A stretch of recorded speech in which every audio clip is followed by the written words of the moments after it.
हुआ था, 56 और 57 का एग्जाम हुआ था, तो वो कैंसिल होगा कि नहीं होगा, इस मुद्दे पर हम बात करेंगे आज। आपने थंबनेल में देख ही लिया होगा, आज 18 तारीख हो गई। 19 दिसंबर को 19 दिसंबर को आपके कोर्ट की हेयरिंग है। तो आपको कुछ चीजें हैं जो जाननी चाहिए, क्या पता वो सच निकले 19 तारीख को। अभी इस पे जो जितनी भी हमारी भर्तियां हुई अभी तक, आपको पता है कि सब पे कोर्ट केस चल रहा है। और इसके लिए विधानसभा में, इसके लिए क्या, विधान जो हमारी विधानसभा है, विधानसभा में कुंडू जी, दादा गौतम जी ने भी बहुत हल्ला मचा के रखा है कि सरकार एक भी भर्ती अपने अच्छे तरीके से कंप्लीट नहीं कर रही है।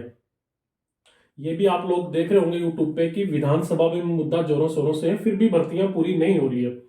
इनकी तरफ आपको लेके चलूंगा, लेकिन कुछ चीजें हैं जो आप समझ लीजिए।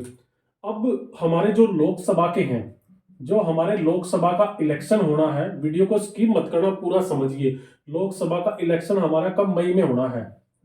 और मे भी पॉसिबिलिटी हो सकती है कि हमारा जो विधानसभा का इलेक्शन है, विधानसभा का इलेक्शन है, अगर उसको भी लोकसभा के साथ में कर दिया जाए, दोनों को इकट्ठा कर दिया जाए, तो फिर हमारा क्या है, आई थिंक मार्च के बाद में, 31 मार्च पकड़ो या मई में फर्स्ट वीक में आचार संहिता लग जाएगी, मार्च या अप्रैल में। फिर ये कोई एग्जाम नहीं ले पाएंगे, फिर इलेक्शन में उलझ जाएंगे। और फिर जितनी भी हमारी भर्तियां हैं, आई थिंक जितनी भी हमारी भर्तियां हैं 56 और 57 की, तो तब उनका क्या होगा। 56 57 को छोड़ो, ग्रुप डी की है, नेक्स्ट सीएटी भी इन्होंने, आपको मैं बता दूं, जो अगला सीएटी है, नेक्स्ट सीएटी भी लेना है, जबकि इन्होंने बोला था कि जनवरी में हमारे फॉर्म फिलअप कर दी जाएंगे नेक्स्ट सीएटी का। तो उसका एग्जाम कब होगा।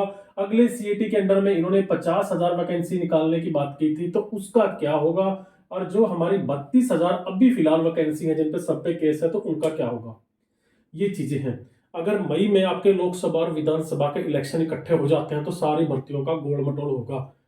पॉसिबिलिटी भी है, क्योंकि केंद्र सरकार को जहां तक है नजर आ रहा है कि हरियाणा में बीजेपी सरकार बहुत कमजोर है। क्योंकि जो हमारा सीएटी क्वालिफाई का मुद्दा था, वो बड़े बड़े न्यूज चैनलों पे भी गूंजा था। जो हमारा सीएटी क्वालिफाई के लिए आंदोलन हुआ था, वो आज तक जो हमारा चैनल है ना, जो हमारा चैनल है आज तक, उस पर भी दिखाया गया था। ये तो किरकिरी तो सरकार की हो चुकी है बुरे तरीके से हरियाणा में। अब ये किस तरीके से अपने आप को बचाएगी, इसके बारे में कुछ नहीं कर सकते। विधानसभा में भी इनको घेर रखा है, पूरे स्टूडेंट हरास है, क्योंकि सबको दिखाई दे रहा है। अब मैं आपको एक छोटी सी बात की ओर लेके चलूंगा। एचएसएससी ने आज तक जितनी भी हेयरिंग हुई, तो एचएसएससी 8 पे भी प्रेजेंट नहीं हुई, कभी फीस पे ही नहीं की, आप लोगों को सब पता है। तो नेक्स्ट डेट अपने आप ही मिल गई। अभी मैं आपको एक चीज बताता हूं, जो हमारे 9 ग्रुप के एग्जाम थे, 9 ग्रुप के जो एग्जाम हो रहे थे, तो 9 ग्रुपों के एग्जाम के लिए क्या था, एचएसएससी ने कोर्ट में अर्जी दाखिल कर दी। एचएसएससी ने कोर्ट में अर्जी दाखिल कर दी 9 दिसंबर को। ठीक है, 9 दिसंबर को नहीं, 9 दिसंबर को मतलब उस पर सुनवाई होनी है। जैसे अर्जी दाखिल कर दी, तो प्रेजेंट की आपको हुआ क्या उसमें देखिए। एचएसएससी ने अर्जी दाखिल कर दी अर्ली हेयरिंग के लिए, जो 9 ग्रुपों के एग्जाम परमिशन लेने के लिए। भाई क्यों कर दी, अगर कर दी तो फिर गई क्यों नहीं। फिर कोर्ट में जज साहब के द्वारा पूछा जाता है, एचएसएससी कई बार पूछा जाता है, एचएसएससी कहां है, इनकी 9 ग्रुपों की परमिशन लेनी थी, एचएसएससी ने कहा है।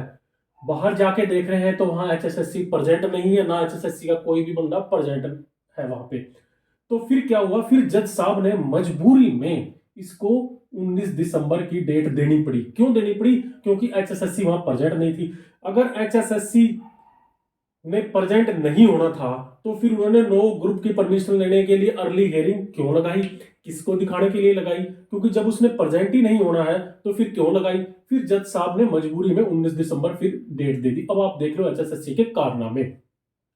ये बिल्कुल रियलिटी है, इन चीजों के बारे में आप लोगों को अच्छे तरीके से पता है।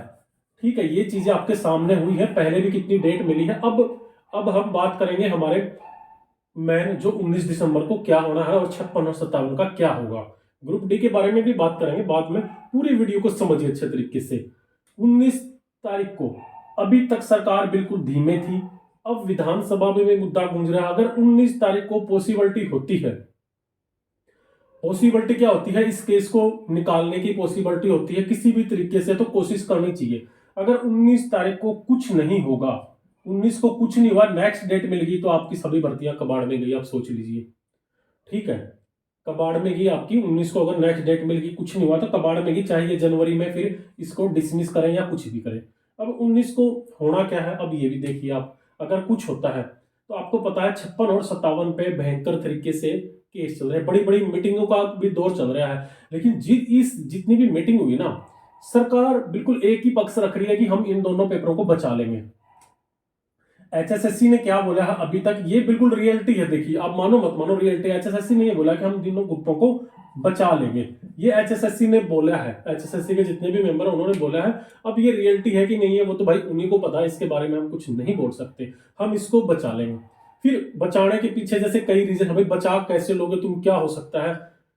इनका कहने का मतलब है जो हमारा 57 ग्रुप था और 56 ग्रुप था, 57 ग्रुप में लगभग 30,000 मानो, एक आंकड़ा दे रहा हूं, 30,000 कैंडिडेट ने एग्जाम दिया, और इसमें दिया है 36,000 कैंडिडेट ने, क्योंकि इसमें बाद में भी कुछ कैंडिडेट ऐड किए गए थे, मतलब रात में ऐड हुए थे, पेपर से पहले रात में ऐड हुए थे, तो इतने में दिया।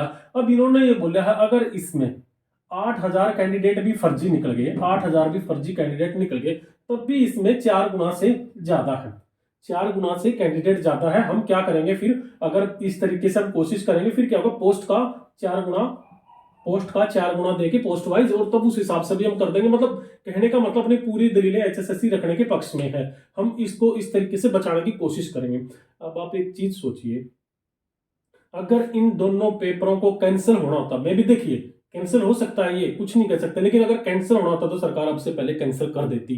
कुछ तो सोच समझ के दिमाग लड़ा के उसने आगे पुटअप किया होगा, ये कुछ तो उसके दिमाग में मतलब फतूर होगा कि वो कैंसिल नहीं करिए, इनको आगे की आगे डेट बढ़ा रही है, आगे डेट बढ़ा रही है, 9 ग्रुप की परमिशन भी ले रही है, तो कुछ तो सोच के रखा होगा, कुछ तो तगड़ी प्लानिंग करी है। तो सरकार तो भाई ये बोल रही है कि हम इनको कोशिश करेंगे बचाने की। अब दूसरा पॉइंट ये है कि ये भी सुनने में आता है, तो हमारा क्या है, डबल बैच में जो है अभी फिलहाल केस, अगर वो सिंगल में चला जाता है, सिंगल में आ गया, तो ऑटोमेटिकली एचएसएससी बोल रही है हम इसको कैंसिल करके दोबारा ले लेंगे। अगर एचएसएससी को दोबारा भी लेगी तो टाइम बहुत कम है, क्योंकि बहुत टाइम लग जाएगा इनको दोबारा से लेने में। फिर जो हमारे अन्य 60 ग्रुप हैं, 60-61 ग्रुप हैं जो अन्य 61 ग्रुप अन्य, उनका एग्जाम कब होगा, तो बहुत बड़ा पंगा हो गया। हाँ अभी ये फिर 31 तक, फिर अभी हमारे जो सीएम साहब हैं, सीएम साहब ने बोल दिया हम 31 मार्च तक सबकी ज्वाइनिंग करवा देंगे। 31 मार्च तक, सब पहले 31 दिसंबर बोलते थे, अभी बोलते हैं 31 मार्च तक हम सबकी ज्वाइनिंग करवा देंगे। भाई ज्वाइनिंग फिर किस बेस पे करवा दोगे, अगर ये कैंसिल हो जाते हैं, आप सोचिए खुद, क्योंकि सारे स्टूडेंट हैं, स्टूडेंट हो या किसी भी तरीके से कोई भी, सब पढ़े लिखे, सबको पता है 3 महीने में तो मतलब डामाडोल हो जाएगा, या तो फिर फटाफट एग्जाम लेने पड़ेंगे और गदागद रिजल्ट निकालना पड़ेगा। नहीं तो अभी तक तो इन्होंने कोई पूरे जो 60 ग्रुप के एग्जाम भी होने हैं, तो अभी तक तो इन्होंने एक एक एग्जाम में 2-2 3-3 साल लगा दिए, तो ये तो कुछ कह नहीं सकते। एक चीज और है, हमारा जो भी कोर्ट में केस चल रहा है 56 और 57 का, सरकार जानबूझ के खींच रही है इसको। आपने बड़े बड़े केस देखे होंगे, चुटकियों में हैंडल हो जाते हैं, चुटकियों में, और जबकि इनकी तो हरियाणा में भी इनकी सरकार है, केंद्र में भी इनकी सरकार बैठी है, तो इनको तो मुश्किल ही नहीं है किसी तरीके से। आप समझ सकते हो कि आप तो मतलब यही सोच रहे हैं हम लोग कि कोर्ट में है, कोर्ट में है केस, कोर्ट में है, कोर्ट में है, कोर्ट में ही रह गया वो केस, और कोर्ट में ही रह जाएगा, फिर कुछ नहीं होना। फिर कई स्टूडेंट बोलते हैं भाई हम तो निकलने नहीं देंगे, अगर इस तरीके से रिजल्ट आ गया, उस तरीके से, इससे, तो हम फिर दोबारा से केस डाल देंगे, ये कर देंगे, वो कर देंगे, पता ही नहीं भाई क्या होगा, भगवान जाने। अभी तो ये चीजें हैं, ये फैक्ट्स हैं, आप लोगों को अच्छे से समझ में आ गया होगा 56 और 57 का। इस तरीके से मैंने बताया, जैसे बचाने की भी कोशिश करेगी, मे भी कैंसिल भी हो सकता है, ये ऐसी कोई बात नहीं, कमियां बहुत हैं इसमें, एक कमी नहीं, एक कमी होती तो शायद नहीं भी होता, तो ये कैंसिल भी हो सकता है। फिर एक मुद्दा चल रहा है हमारा ईएसएम और डीएसएम, जो कि बेकार का मुद्दा है, इसमें कोई झमेले वाली बात नहीं थी। अब इस मुद्दे पर भी, इसमें भी केस है, तो इस मुद्दे पे एचएसएससी ने क्या सफाई दी है कि हमने जो प्रोसीजर किया है वो हमारी तरफ से तो राइट है। एचएसएससी ने बोला है जो हमने अभी लिस्ट लगाई, जो प्रोसीजर था हमारी तरफ से राइट है, अगर सरकार बोलेगी तो हम क्या करेंगे, एक्स सर्विसमैन का 4 गुना कैंडिडेट ले लेंगे, मतलब पोस्ट का 4 गुना बोलो या सबका 4 गुना बोलो, हम 4 गुना कैंडिडेट लेके और दोबारा से एग्जाम कनेक्ट करना पड़ा तो इस हिसाब से हम ले लेंगे। डीएसएम की तो बाद में बात आएगी, तो इस हिसाब से ईएसएम डीएसएम का भी बोला है इन्होंने। तो ये चीज था भाई इसमें। ठीक है, और पॉइंट बता देता हूं मैं आपको। अच्छे से समझ में आ गया होगा आपको 56 और 57 का। नेक्स्ट डेट मिलेगी तो आपको पता कब आना होगा। फिर हम बात कर लेते हैं ग्रुप डी का। ग्रुप डी देखिए, कोई भी रिजल्ट अभी तो 19 से पहले तो आप मानिए नहीं, 19 भी आएगी, 19 से पहले तो कुछ ये सोच ही नहीं रहे हैं। 19 के बाद में अगर ग्रुप डी का ये रिजल्ट निकालते हैं, प्रोविजनल रिजल्ट निकालेंगे 95 से, तो ये आई थिंक जनवरी से पहले तो आप सोचना ही मत कि कुछ होगा।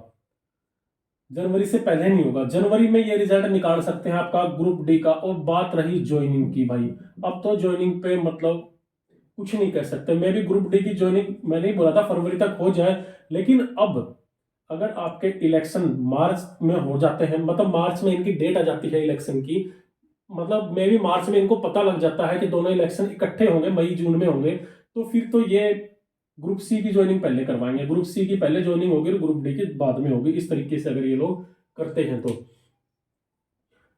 अभी सोचने वाली कोई बात नहीं है। ग्रुप 56 और 57 का क्या होगा, अभी 19 दिसंबर का आपके पास एक ही दिन बचा है।